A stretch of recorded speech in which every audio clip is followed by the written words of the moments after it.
Well, Brock's at it again, trying to use science to prove his God.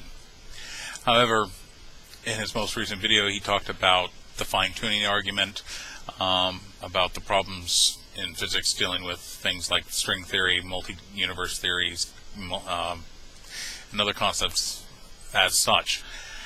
However, one thing he fails to realize is that even with the fine-tuning argument, all it simply says is that the universe as it is capable of producing life like us. It doesn't say anything about whether or not our life is actually a specific outcome of the universe that's preordained or predetermined.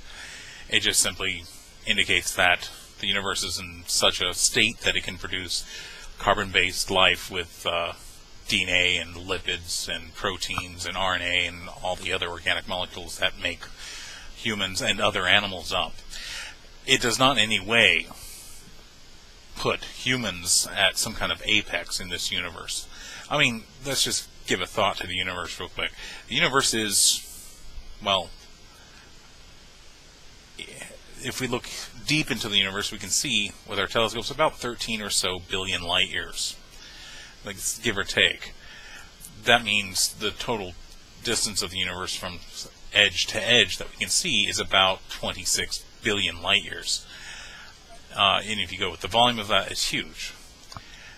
Our solar system occupies a mere fraction of a light year. So there's not really much here in regards to how important our solar system is to the rest of the universe, and hence how important humanity is to the rest of the universe. Mark Twain once stated, and I'm going to paraphrase this, that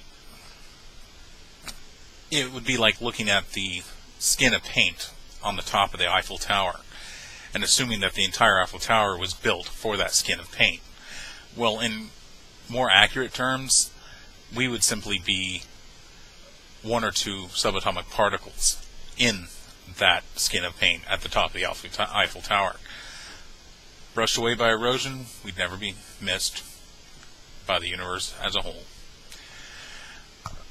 But the real question in regards to the fine-tuning argument is, can the universe be any different than it is?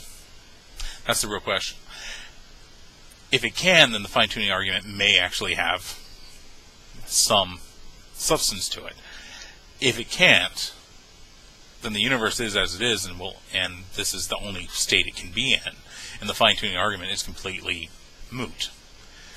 Of course, Brock goes on to mention things like the multi-universe theory, and that we don't have any evidence for that. However, Brock fails to realize that the quantum behavior of subatomic particles does lend some evidence to the multi-universe theory. It explains why particles can behave in the way they behave as both a particle and a wave, and how that wave function can spread out through space, and then once we observe it, it collapses into, say, a finite particle.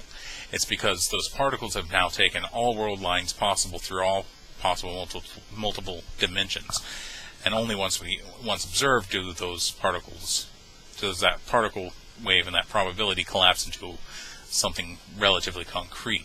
And I mean relatively concrete because the truth is the subatomic world is not very concrete at all. If that's the case, that does give us evidence of a multiverse, a multi-universe, where these particles are, at least within universes that are similar, these particles are tunneling through and in and out.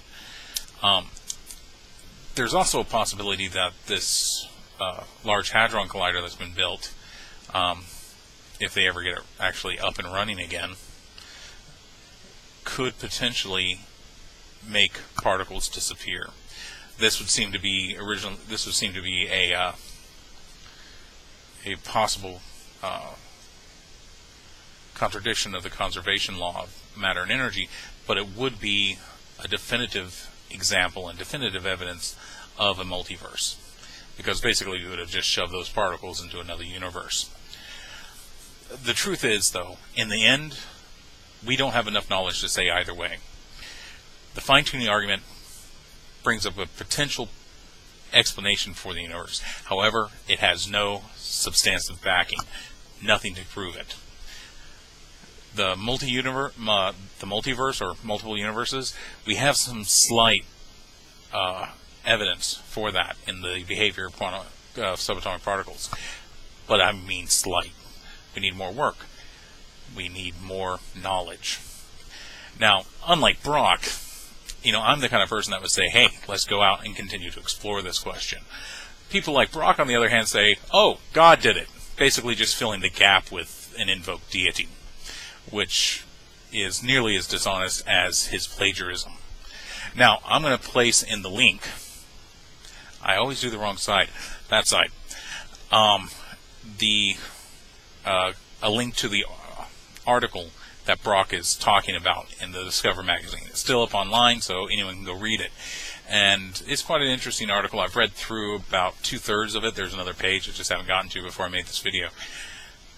So I'll put that over there, and you guys can check it out. And etc., etc. So, sorry, Brock. Science doesn't prove you're God. Hasn't done it yet. Never will. But if it does, hey, that day will be the day I give up atheism, when you can actually prove the existence of a God. However, all you've done is proven the existence of our ignorance in regards to the universe as a whole, which no one really discounts or doubts. I mean, we know that there's a lot more for us to know. But at least we're not jumping to completely baseless conclusions and trying to fill those gaps with superstitions and myths. Have a nice day, Brock.